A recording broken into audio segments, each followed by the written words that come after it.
नाजरीन, ये किस्सा शुरू होता है 1946 या अव्वल 1947 में। मुकाम है कुमरान, जो डेड सी के शुमाल मगरबी किनारे पर वाक़या है। एक नौजवान बद्दू चरवाहा 900 से ज़्यादा स्क्रॉल्स, कॉपर स्क्रॉल, 64 खजानों और उनके मुकामात का जिक्र था। तबूते सकीना, हैकले सुलेमानी, मनो सलवा का भी राज था, बुक ऑफ इनोक। तो क्या स्क्रॉल्स में जो फॉलन एंजल्स का जिक्र है वो असल में जिन थे? डेड सी स्क्रॉल्स या बुक ऑफ इनोक यानी एसेंस कौन थे? ये और ऐसे बहुत से सवालात सिर्फ जिंजार पर।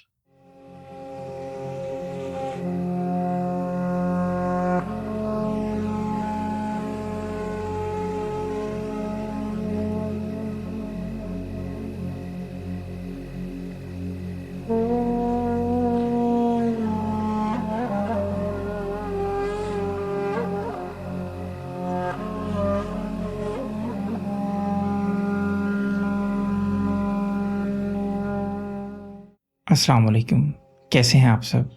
उम्मीद है हैरियत से होंगे। मैं हूं आपका मेज़बान रिजवान और आप देख रहे हैं जिंजार।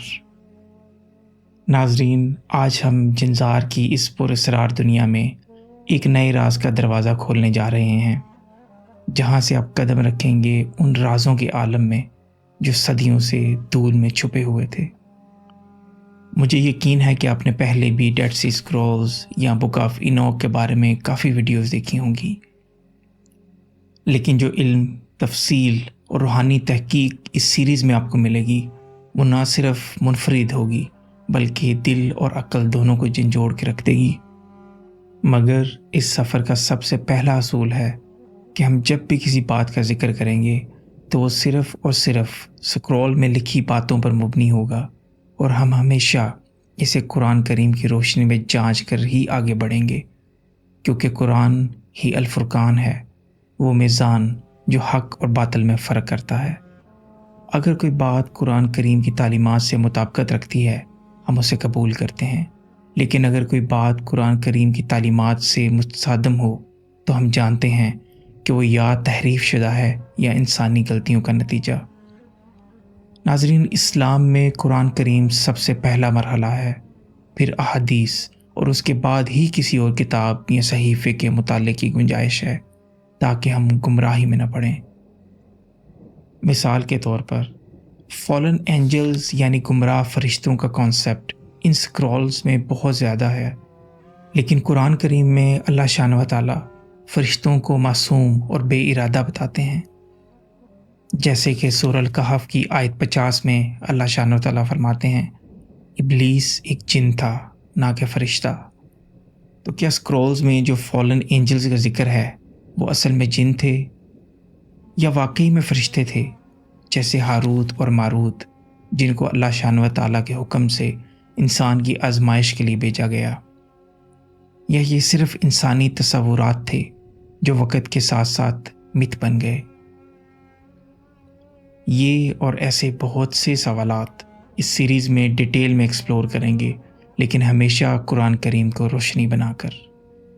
नाजरीन, कुमरान के रेगिस्तान में चलती हवा जैसे हर वक्त कुछ कहने की कोशिश करती है, जैसे वो स्क्रॉल्स जो सदियों तक छुपे रहे कहना चाहते हैं, सुन लो, वक़्त आ गया है, तो तैयार हो जाइए। ये सिर्फ इल्म का सफ़र नहीं, ये रूहानी इंतज़ार का जवाब है। वो जवाब जो आपको ले जाएगा उन गारों की गहराई में जहाँ ये स्क्रॉल्स मिट्टी के अंदर छुपकर भी रोशनी बन गए। और ये थे स्क्रॉल्स ऑफ द डेड सी, सिर्फ जिंजार पर। नाजरीन, क्या आपने कभी सुना है कि कुछ ऐसी किताबें भी दरियाफ्त हुई जो हज़ारों साल मिट्टी में दफन रही और फिर अचानक एक चरवाहे की गलती ने उन्हें दुनिया के सामने ला के खड़ा कर दिया? जब हम कहते हैं मिट्टी में दफन रही, तो सोचिए, यानी सदियों तक किसी ने इन स्क्रॉल्स को देखा तक नहीं, ना किसी काजी ने, ना पादरी ने, ना किसी स्कॉलर ने। और वो वक़्त ना वाईफाई, ना ड्रोन्स, ना सैटेलाइट इमेजरी, बस एक बेवसाइल चरवाहा जिसके कदम उस रेगिस्तान में इस तरह पड़े कि एक अजीम तारीखी दरियाफ्त का सबब बन गया। नाजरीन, डेड सी यानी बहरे मुर्दार, دنیا کا سب سے زیادہ نمکین اور نیچے واقع سمندر جو فلسطین اور جارڈن کے درمیان واقع ہے۔ یہاں کے پانی میں نہ مچھلیاں ہیں نہ کوئی اور سمندری مخلوق، لیکن اس صحرا میں ایک وقت ایسا آیا کہ روحانی زندگی کا ایک اور چہرہ سامنے آیا، محتوطات کے ذریعے۔ ایسی محتوطات جنہوں نے یہودی، عیسائی اور دیگر عقائد کو ہلا کر رکھ دیا، اور جن کے انکشافات نے مذہبی دنیا کی تاریخ کو نئے سرے سے لکھنے پر مجبور کر دیا۔ جیسے کہ تلمود، جو کہ یہودیوں کے شرعی ڈھانچے کا اہم حصہ ہیں، اس میں کئی باتیں ان سکرولز سے ملتی جلتی ہیں، لیکن کچھ جگہ ایسے اصول بھی سامنے آئے جو اس وقت کے رابنک سکولرز کے لیے شاکنگ تھے۔ اسی طرح بائبل کی کتاب عزائیہ کی پرانی صورت، جسے ڈیڈ سی سکرولز نے دریافت ہونے کے بعد کنفرم کیا، وہ اس بات کا ثبوت بن گئی کہ بائبلک نسخے آثار قدیمہ میں اصل حالت میں موجود تھے اور بعد میں ان میں بدلاؤ آیا۔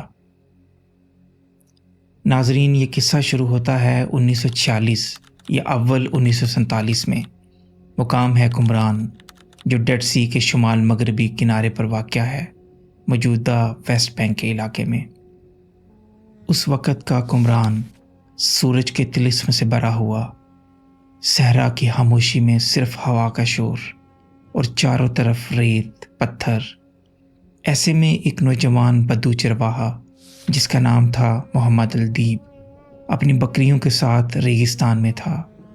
وہ بھی ایک عام دن تھا، نہ کوئی جنگ نہ تحقیقی مشن، بس روزمرہ کی طرح اپنی بکریوں کے پیچھے چلتے چلتے وہ قمران کے پتھریلے علاقے میں چلا گیا۔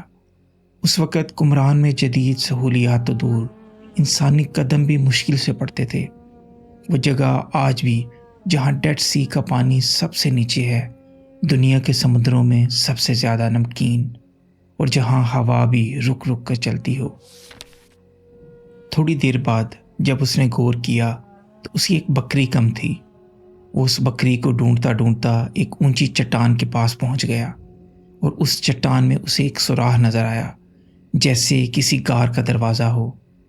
وہاں ایک صحرا کا سناٹا تھا، لیکن چرواہے کے دل میں بے چینی تھی۔ اس نے پتھر اٹھایا اور سوراخ میں پھینک دیا۔ پتھر کے ٹکرانے سے جیسے کچھ ٹوٹنے کی آواز آئی، جس نے اسے حیران کر دیا۔ وہ ڈر بھی گیا، لیکن اس نے اپنی ہمت باندھی، اور جب وہ اندر گیا تو اس نے دیکھا کہ مٹی کے بڑے بڑے برتن تھے، کانچ کے نہیں، پتھر کے بھی نہیں، مگر وہ مٹی کے فارسی سٹائل کے برتن، جو کہ اکثر بیبیلون یا اسیریا کی قدیم تہذیب میں استعمال ہوتے تھے۔ ایک برتن جو اس کا پتھر لگ کے ٹوٹا تھا، اس ٹوٹے ہوئے برتن سے کچھ محتوطات یعنی سکرولز باہر گرے تھے، لمبے، لپیٹے ہوئے اور چمڑے کی طرح مرجھائے ہوئے، جیسے کسی نے انہیں ہوا سے محفوظ رکھ کر غاروں میں بند کر دیا ہو، اور یہ گفا جیسے ان کی قبر بن گئی ہو۔ یہ سکرولز انسانی ہاتھوں نے لکھے تھے، لیکن کس لیے، کس وقت میں؟ اس وقت محمد الدیب کو کچھ سمجھ نہیں آیا، لیکن اس نے اتنا جانا کہ کچھ عجیب مل گیا ہے۔ وہ جلدی سے اپنے گھر گیا اور اپنے والد کو ساتھ لایا۔ انہوں نے مل کر برتنوں سے کچھ سکرولز لیے اور لے گئے بیتھلہم کے ایک بازار میں۔ ناظرین، اس وقت کا بیتھلہم فلسطین کا وہ شہر جہاں حضرت عیسیٰ علیہ السلام کی پیدائش کی روایت ملتی ہے۔ آج سے 75 سال پہلے وہاں کے بازار، چھوٹی چھوٹی دکانیں، رنگین کپڑے اور مختلف اقواموں کا میلہ بن گیا تھا۔ وہیں انہوں نے کچھ سکرولز دکھائے ایک نوادرات کے تاجر کو، جس کا نام تھا خلیل اسکندر شاہین، جو کہ کرسچن تھا اور اسے زیادہ تر لوگ کانڈو کے نام سے جانتے تھے۔ کانڈو نے فوراً پہچان لیا کہ یہ سکرولز معمولی نہیں، یہ کسی پرانے صحیفوں کا حصہ لگتے ہیں، اور ان میں سے کچھ سکرولز تو عبرانی زبان میں لکھے ہوئے لگتے تھے۔ اس وقت تک کسی کو بھی اندازہ نہیں تھا کہ یہ سکرولز دنیا کے سب سے بڑے مذہبی خزانے میں بدل جائیں گے۔ کانڈو، جو کہ ایک ہوشیار تاجر تھا، اس نے یہ سارے سکرولز ان سے بہت ہی کم قیمت میں خرید لیے۔ وہ سکرول خریدنے کے کچھ دن بعد کانڈو کے بتانے پر सीरियन ऑर्थोडॉक्स चर्च के आर्च बिशप सैमुअल, जिनका असल नाम यशुआ सैमुअल था, स्क्रॉल्स में दिलचस्पी लेने लगे और आर्च बिशप ने ये स्क्रॉल्स 1948 में खरीद लिए और ले गए यरूशलेम, जहां उन्होंने ये स्क्रॉल्स दिखाए American school of oriental research के एक्सपर्ट को। यहाँ डॉक्टर जॉन सी ट्रैवर्स ने उनकी हाई रेजोल्यूशन में तस्वीर बनाई, जो डॉक्टर ट्रैवर्स ने भेजी डॉक्टर विलियम एफ एल्ब्राइट को, जो उस वक़्त दुनिया के सबसे मोतबर आर्कियोलॉजिस्ट और बिब्लिकल स्कॉलर समझे जाते थे। उनका जवाब आया कि ये दरियाफ्त जदीद तारीख की सबसे बड़ी नुसाजाती दरियाफ्त है। ये स्क्रॉल्स कम से कम 2000 साल पुराने हैं। अब सोचिए, एक आम सा चरवाहा जिसके पास ना तो तालीम ना पहचान का तरीका, वो एक ऐसे तारीखी दौर का सबब बन गया जहाँ स्क्रॉल्स, पर्चे, दुआएं, कम्युनिटी रूल्स और पेशन गोइयाँ फिर से ज़िंदा हो गई।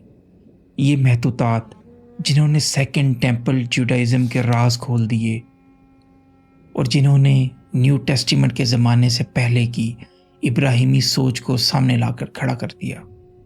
नाजरीन, क्या आप जानते हैं कि इनके बारे में अखबार में इश्तिहार दिया गया? जी हाँ, जैसे आप अपनी स्क्रीन पर देख सकते हैं। 1954 में आर्क बिशप सैमुअल, जिन्होंने डेड सी स्क्रॉल्स में से कुछ स्क्रॉल्स कांडों से खरीदे थे, उन्होंने ये स्क्रॉल्स बेचने के लिए एक ऐसा कदम उठाया जो तारीख में कदीम सहीफ़ों के लिए पहली दफ़ा देखा गया। वो ये था कि स्क्रॉल्स के बारे में वॉल स्ट्रीट जर्नल्स में एक इश्तिहार दिया गया। सोचिए, दुनिया का सबसे बड़ा माली अखबार, जहाँ आमतौर पर गोल्ड, ऑयल और स्टॉक मार्केट्स की खबरें होती हैं, वहाँ एक रूहानी राज 2000 साल पुराने स्क्रॉल्स की फ़रोख्त के लिए इश्तिहार दिया गया। एडवर्टाइजमेंट में लिखा था, मुक़द्दस कुतुब के कदीम नुस्खे जो 200 साल कबले मसीह के हैं, फ़रोख्त के लिए दस्तयाब हैं। ये जुमला सिर्फ एक बिज़नेस ऑफ़र नहीं था, ये तारीख का वो मोड़ था जहाँ मज़हब और सियासत एक स्क्रॉल्स की कीमत बन गए। उस वक़्त दुनिया कोल्ड वॉर का शिकार थी, लेकिन इन स्क्रॉल्स में ऐसी रोशनी छुपी थी जो वेस्ट और ईस्ट दोनों के लिए सरकती थी। नाजरीन, अखबार में इश्तिहार देने के बाद एक यहूदी आर्कियोलॉजिस्ट जिसका नाम था यगैल याडीन, जो ना सिर्फ एक एक्सपर्ट आर्कियोलॉजिस्ट था बल्कि पहले इस्राएली आर्मी का चीफ ऑफ स्टाफ भी रह चुका था, उसे इन स्क्रॉल्स की अहमियत का अंदाज़ा हो चुका था। मगर अब मसला ये था कि आर्क बिशप सैमुअल ये स्क्रॉल्स अमेरिका ले जा चुके थे और अगर इसराइल अब इन्हें सीधा खरीदता तो ये एक सियासी मौमा बन जाता। तो किया ये गया, यगैल याडीन ने एक सीक्रेट खरीदार तय किया जो कि एक न्यूट्रल नाम के ज़रिए एक कॉन्फिडेंशियल एग्रीमेंट के तहत न्यूयॉर्क में आर्क बिशप से मिला और 4 स्क्रॉल्स को $2.5 लाख में खरीद लिया। उस वक़्त यह रकम बहुत बड़ी थी, लेकिन याडीन के लिए ये स्क्रॉल्स सिर्फ कागज़ या चमड़े के टुकड़े नहीं थे। ये उस कौम की ज़ात का हिस्सा थे जिनका वजूद 2000 साल पहले मिट्टी में गायब हो गया। अब सवाल ये आता है कि क्या वहाँ एक ही गार था या और भी गार थे? जी हाँ नाजरीन, वक़्त गुज़रता गया और डेड सी के इस रेगिस्तान में पत्थर, हवा और रेत के दरमियान एक नया सफ़र शुरू हुआ। 1949 से 1956 के दरमियान ज़मीन ने अपना सीना खोला और एक एक करके मज़ीद 10 गारें दरियाफ्त हुई, जिन्हें आज हम कहते हैं कुमरान केव्स 1 to 11।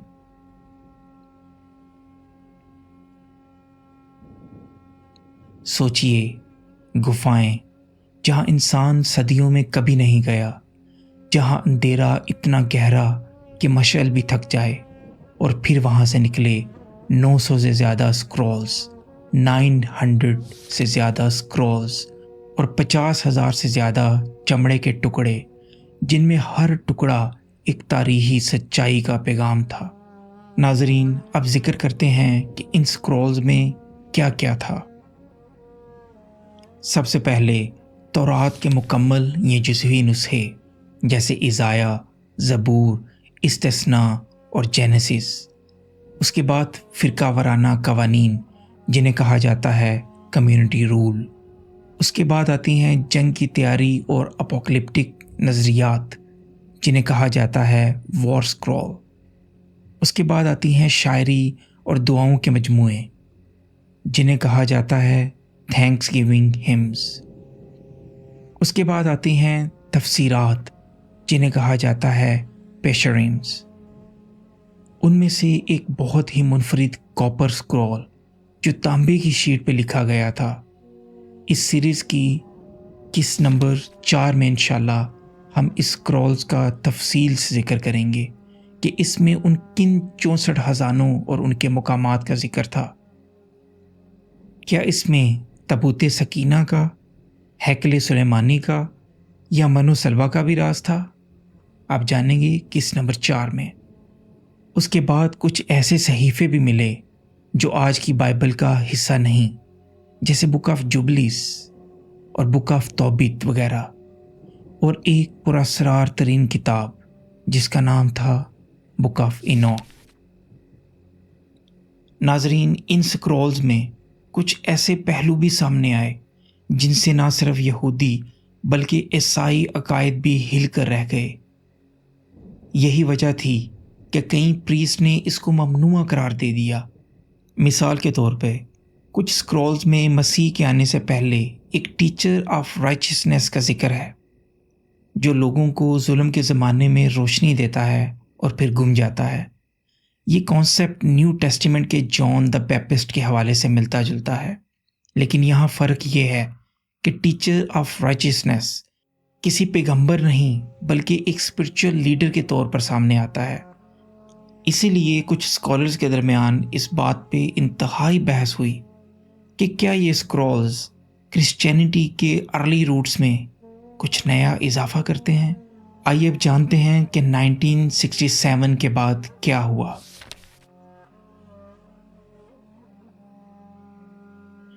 ناظرین، 1967 صرف ایک تاریخی سال نہیں، یہ وہ مرحلہ تھا جب سیاست، جنگ اور تاریخ نے ڈیڈ سی سکرولز کی مستقبل میں اہم موڑ لیا۔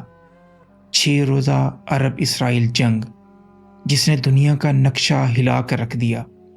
اس جنگ میں اسرائیل نے مشرقی یروشلم جہاں سکرولز رکھے تھے اس پر قبضہ کر لیا، اور پھر کچھ ہی عرصے میں یہ سکرولز جو پہلے چرچ کے پاس تھے پھر آرکیالوجسٹ کے پاس اب اسرائیلی حکومت کے زیر انتظام آ گئے۔ اسرائیل نے ان سکرولز کو لے جا کر ایک خاص بنائے گئے مقام پر رکھ دیا جسے شرائن آف دا بک کا نام دیا گیا۔ یہ یروشلم کا ایک میوزیم ونگ تھا جسے صرف اور صرف ڈیڈ سی سکرولز کے لیے بنایا گیا۔ ایسا لگتا ہے کہ اس شرائن کا نقشہ بھی کسی خاص منصوبے کے تحت بنایا گیا۔ سفید گنبد، سامنے کالی پتھر کی دیوار، جیسے روشنی اور تاریکی کا آمنا سامنا ہو رہا ہو۔ یہاں سکرولز کو کلائمیٹ کنٹرول گلاس میں محفوظ کیا گیا۔ گرمی، نمی اور روشنی سب کچھ ڈیجیٹل طور پہ ریگولیٹ ہوتا ہے تاکہ ان محدودات کا ایک لفظ بھی اور زیادہ ختم نہ ہو۔ اس وقت تک دنیا کے صرف چند ایک اسکالرز کو ہی ان سکرولز تک رسائی تھی، باقی دنیا کے لیے یہ سکرول صرف ایک راز تھے۔ اب سوال یہ اٹھتا ہے کہ ان سکرولز کی علمی دنیا تک رسائی کیسے ممکن ہوئی؟ تو ناظرین، 1990s جب دنیا فیکس سے ای میل اور لائبریری سے انٹرنیٹ کی طرف جا رہی تھی، کئی سکالرز نے احتجاج کیا کہ یہ سکرول صرف کچھ لوگوں کے پاس ہی کیوں ہیں؟ کیا تاریخ صرف ان کے ہاتھ میں ہے جن کے پاس پاور ہے؟ پریشر بڑھانے کے لیے اکیڈمیا نے جرنل آرٹیکلز لکھے، احتجاج کیے، پریس کانفرنسز میں آواز اٹھائی، جس سے یہ ہوا کہ آخرکار اسرائیلی حکومت نے مجبوراً فیصلہ کیا کہ یہ سکرولز पब्लिक डोमेन में दे दिए जाएं। इस मंसूबे को अमली जामा पहनाने के लिए पहले इनकी माइक्रोफिल्म बनाई गई, फिर उन्हें स्कैन किया गया और गूगल के साथ पार्टनरशिप करके स्क्रॉल्स को ऑनलाइन पब्लिश किया गया, जिसे नाम दिया गया the Leon Levy Dead Sea scrolls digital library. और आज भी आप इन स्क्रॉल्स के स्कैन को गूगल और इसराइल म्यूज़ियम की वेबसाइट पर देख सकते हैं। हर लफ्ज़, हर लकीर डिजिटली महफूज। ये इंटरनेट का वो मोड़ था जहां तालीम, तहकीक और टेक्नोलॉजी ने हाथ मिलाया, और वो स्क्रॉल्स जो सिर्फ कुमरान के अंधेरों में थे, आज एक स्टूडेंट, एक सीकर, एक मुहक्किक, न्यूयॉर्क का हो या मुल्तान का, अमान का हो या टोक्यो, इन स्क्रॉल्स को देख भी सकता है और समझ भी सकता है कि ये स्क्रॉल्स क्या कहते हैं। नाजरीन, अब देखते हैं इस्लामी तनाजुर में, क्योंकि यहाँ से हम उस मामले में दाखिल होते हैं जो सिर्फ आर्कियोलॉजी या हिस्ट्री नहीं, बल्कि रूहानी सोच, ईमान और इस्लाम के पहलू तक जा पहुँचता है। कुरान करीम में अलबत्ता डेड सी स्क्रॉल्स के बारे में कोई सीधा या वाज़ेह जिक्र तो नहीं, मगर कुरान करीम में अल्लाह शान व तआला फरमाते हैं, और हमने हर कौम में एक नबी भेजा और हर रसूल को हमने पैगाम और किताब के साथ भेजा। यानी अल्लाह शान व तआला ने हर ज़माने में हर कौम को कोई ना कोई पैगाम, किताब या सहीफ़ा दिया। आज अगर हम देखें तो हमारे पास सिर्फ चंद एक नाम है, जैसे ज़बूर, तौरात और अंजील। नाजरीन, कुरान पाक में एक और जगह पे अल्लाह शान व तआला फरमाते हैं, और हमने कुछ पैगंबरों का जिक्र किया और कुछ का नहीं। तो क्या यह मुमकिन है कि डेड सी स्क्रॉल्स में जो सहीफ़े हैं वो उन अंबिया के हवाले से लिखे गए हों जिनके नाम कुरान करीम में नहीं? ये भी तो हो सकता है कि ये स्क्रॉल्स उन लोगों ने लिखे हों जो एक नबी के साथ थे मगर बाद में दुनिया से कट गए। और अगर ये स्क्रॉल्स किसी पुराने पैगाम का बचा हुआ हिस्सा हैं, तो क्या ये उस असल दीन तौहीद का साया है जो हर नबी लेकर आया? नाजरीन, शायद यही वजह है कि इस्लामिक स्कॉलर्स जैसे डॉक्टर जाकिर नाइक साहब और कई मॉडर्न दावा एक्सपर्ट्स आज भी मुख्तलिफ मज़ाहब की किताबें, हाँ तहरीफ शुदा ही हैं, उनमें से तौहीद और रिसालत के हवाले दे सकते हैं। ये स्क्रॉल्स शायद इस बात का सबूत हैं कि यहूद व नसारा की किताबों में तहरीफ हुई, लेकिन असल पैगाम हमेशा से तौहीद का था। उन स्क्रॉल्स में one God, obedience, final judgement और लाइट वर्सेस डार्कनेस के कॉन्सेप्ट बार बार मिलते हैं, जो कुरान करीम के तौहीद, तकवा और आखिरा के पैगाम से मिलता जुलता है। नाजरीन, ये देखा गया है कि इन स्क्रॉल्स में कई जगह एक एपोकलिप्टिक प्रोफेसी मिलती है, जहाँ सन्स ऑफ लाइट और सन्स ऑफ डार्कनेस का जिक्र होता है, यानी वो आखिरी मुकाबला जो दुनिया को रोशनी और अंधेरे में तकसीम करेगा। क्या ये वैसा नज़रिया नहीं जैसे इस्लामी तालीमात में हज़रत ईसा अलैहिस्सलाम और हज़रत इमाम महदी अलैहिस्सलाम के दज्जाल के फितने के खात्मे से मुतल्लिक हैं? क्या स्क्रॉल्स में मिलने वाली जंग वही आखिरी स्पिरिचुअल मुकाबला है जो क़यामत से पहले होगा? नाजरीन, हम फैसला नहीं करते, हम तहकीक करते हैं और सवाल उठाते हैं। आइए अब जानते हैं इन स्क्रॉल्स की मौजूदा सूरत हाल, मुकाम और हालात के बारे में। नाजरीन, आज डेड सी स्क्रॉल्स सिर्फ एक मकबरे का राज नहीं, बल्कि एक जहांगीर मुहक्किकी सफ़र बन चुके हैं। इनकी असलियत, पहचान और हिफाजत के लिए दुनिया के बड़े बड़े इदारे काम कर रहे हैं, और जहां ये रखे गए हैं, आइए जानते हैं उन मकामात के बारे में। पहली जगह है श्राइन ऑफ द बुक, यरूशलेम। ये स्क्रॉल्स का असल घर है। यहाँ वो स्क्रॉल्स महफूज हैं जिन्होंने पहली बार दुनिया का ध्यान अपनी तरफ खींचा।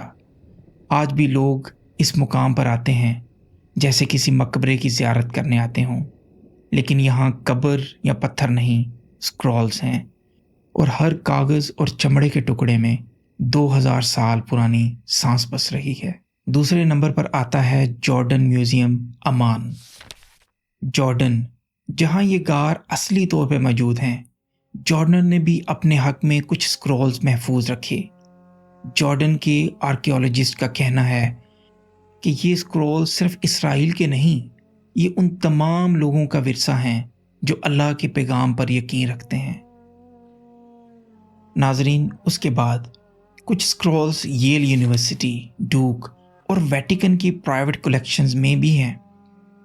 کچھ سکرولز ان ڈونرز کے پاس ہیں جنہوں نے انہیں میوزیمز یا ریسرچ انسٹیٹیوٹس کو ڈونیٹ کیا، لیکن کچھ پرائیویٹ کلیکشنز ایسے بھی ہیں جو پبلک ایکسیس میں نہیں ہیں۔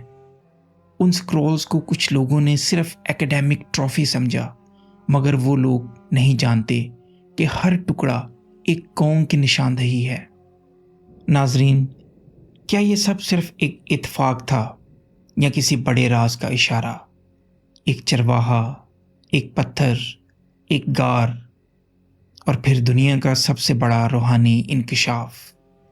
ہو سکتا ہے اللہ شانہ و تعالیٰ نے یہ سکرولز اس وقت زمین میں دفن کروائے ہوں جب فتنات بڑھ رہے تھے، اور انہیں اس وقت زمین سے نکلوایا جب فتنات پھر سے اپنے عروج پر ہیں۔ ہو سکتا ہے کہ یہ سکرولز ان سب اہل کتاب کو یاد دلانے کے لیے آئے ہوں کہ پیغام بدلہ نہیں کرتا، لوگ گمراہی میں پڑتے ہیں۔ یہ بھی ہو سکتا ہے کہ یہ سکرولز اس پیغام کا ثبوت ہیں جسے لوگوں نے بھلا دیا یا جٹلا دیا، اور جسے قرآن کریم نے پھر سے روشن کیا۔